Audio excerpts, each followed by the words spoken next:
Well, thanks very much, Sam, and welcome back to the Oliver Tambo Recreation Center here in Khayelitsha in the Western Cape. The hall behind me is where the mini rally is going to be held in a few hours time from now. That big celebration, of course, being reserved for Saturday, and that's when President Jacob Zuma, the president of the ANC, will, of course, be addressing the party faithful, some of whom will be bused from other province to come and celebrate the ANC's 103 years of existence. But with me now is, as you correctly pointed out, Malusi Gigaba, who is a member of the National Executive Committee. Mr. Gigaba, welcome and thanks very much for joining us. Allow me to take you back to a couple of days ago. You and I were at a little gathering where young people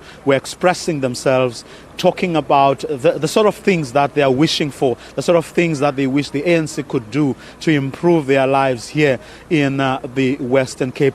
What did you take out of that gathering, which was, of course, addressed by ANC Deputy President Cyril Ramaphosa? There are several things which were highlighted by that gathering. I think the first and the most important one is that the youth of our country feel a sense of responsibility towards their own future, towards their own lives. And they're not relegating that responsibility to somebody else. And that's why they came out in large numbers. They have hope that the ANC will assist them to achieve their own dreams, to pursue their dreams. But they also are not sitting back, idling and expecting that the government will on its own know what their challenges are or solutions to those challenges. And that's why they came in such large numbers, to express both their expectations and to propose solutions on a variety of issues. But I think the most important thing that was highlighted by that gathering is that the youth of our country's most pertinent challenge at the present moment is that of unemployment, lack of skills, and economic opportunities to be empowered so that they are economically active and productive in the economy. That is the most important challenge that was highlighted at that gathering on Tuesday. You're actually right, because one of the things I noticed that these were young people who were unique in so many ways. There were people who were taking initiative, they were talking about the things that they had already started doing, but of course experiencing some problems in actually executing.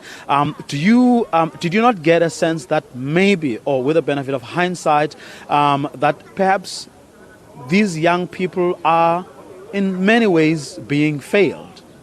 No, they're not being failed. I think over the last 21 years this year, there's been a lot that's been done in government, particularly to address the specific needs of the youth. If you look at the needs of the youth are not only economic, they are widespread. They are educational. You look at the achievements in the education field in terms of the improvement of basic education, the improvement in higher education, 9 billion rand spent on NSFAS, 2 new universities being launched, vocational education and training institutions that have been established, and the bursaries and scholarships provided there. A lot has happened in terms of education, sports, culture, and other areas to address the needs of the youth.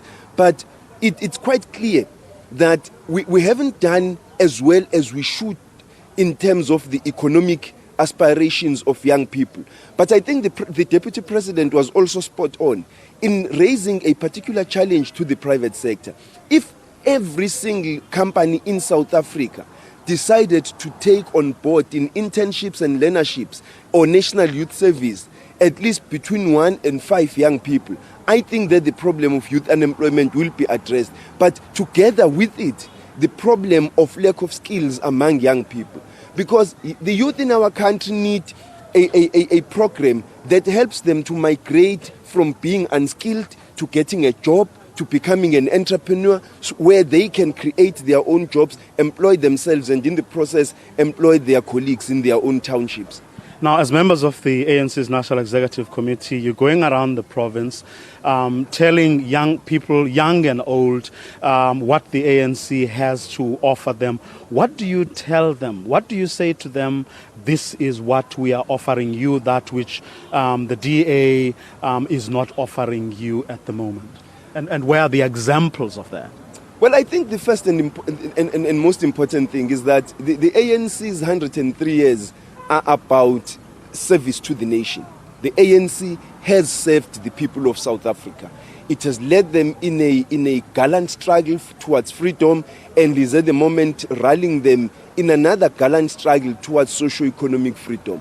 The examples abound: houses created, land redistributed, not enough, but redistributed. Educational improvements, improvements in health, improvements in terms of the economy of the country. The fundamentals of the economy are good, but the economy is not creating jobs because there is that continued misalignment between what government does and what the private sector does. But that is also being addressed through the National Development Plan. We are not where we wanted to be. We must know that we are a country in continuous transition towards that non-racial, non-sexist, prosperous society. But what the ANC is also saying to the people of South Africa is that the 60 years of the Freedom Charter and the 21 years of our freedom are not just about the rights which we enjoy as the people enshrined in the Constitution and the Bill of Rights, as well as in the Freedom Charter, but they are also about the responsibility. And that's why we are saying to the people of South Africa that the struggle continues. They must continue to struggle in their communities to join the ANC and other progressive forces that are taking the country forward. At the end of the day, all that our opposition can offer the people of our country is populist solutions which have no basis in fact and reality, but which are intended to mislead the people and dupe them into believing that there can be short-termist, illusory solutions to the intractable problems that the people are facing. In reality, there's been a lot of progress in the last 20 years, but we need now to wage a sustained offensive against poverty and inequality and unemployment in order to achieve the sustainable development that we seek as a nation. And to critics who say, but what you are telling us now is no different from what the DA is telling us and what the DA has done in the Western Cape. The Africans, the black people in the Western Cape, have no houses. You go to Kayamnandi in Stellenbosch. You stand at the hill there where we were with the deputy president. You see opulence across the valley, and you see devastating poverty on the other side of the valley. Come winter, in the Western Cape, in Khayelitsha, these people who live here in Khayelitsha will have their houses flooded, because they don't have houses, they have shacks, they live in flood-prone areas, they will not have lights, they will be living in damp shacks that have no lights and are extremely cold. Now, you go to the farm areas in the Southern Cape, colored farm workers are paid with alcohol and sacks of maybe potatoes or whatever, and are denied their payment. Even as early as recent as 2 years ago, there was a massive strike in Tutons where farm workers were fighting for a living wage. What did the Democratic Alliance do? It sided with the employers against the workers who were demanding only a basic living wage. And so what is happening in the Western Cape is that the lives of the well-off are getting even better. The lives of the West-off are getting even worse. And so this is not just rhetoric, it's not propaganda, it's the reality of black people living in the Western Cape, whether they be African or the colored working class. And to someone who says, but most of those conditions you will find in the other 8 provinces as well. So there's nothing unique about what you are saying. The difference in the other provinces is that you can see the progress from shacks to formal human settlements, to the provision of basic services, even in the informal settlements, the formalization of informal settlements, and the movement of people away from informal settlements into formal human settlements. The difference in other provinces is that there is a commitment from the governments of those provinces, when those people are facing problems, to dedicate budget, leadership, and resources to addressing the needs of those people.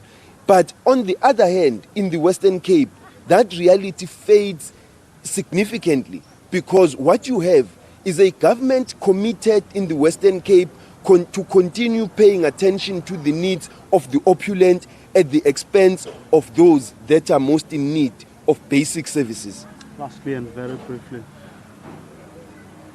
having painted the kind of scenario that you've painted, having listened to the people of the Western Cape over the past few days, having been part of decisions that the National Executive Committee of the ANC has taken in how they are going to approach this thing, are you convinced that come the next local government elections next year, come the national election in another 4 years or so, you will be able to capture this part of our country? Very briefly.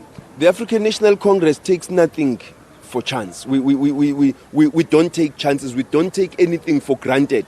We are going to work hard to ensure that we win the next year's local government elections in the Western Cape as the basis to taking back the Western Cape from the Democratic Alliance in the general elections of 2019. Mr. Malusi Gigaba, thank you very much for joining us.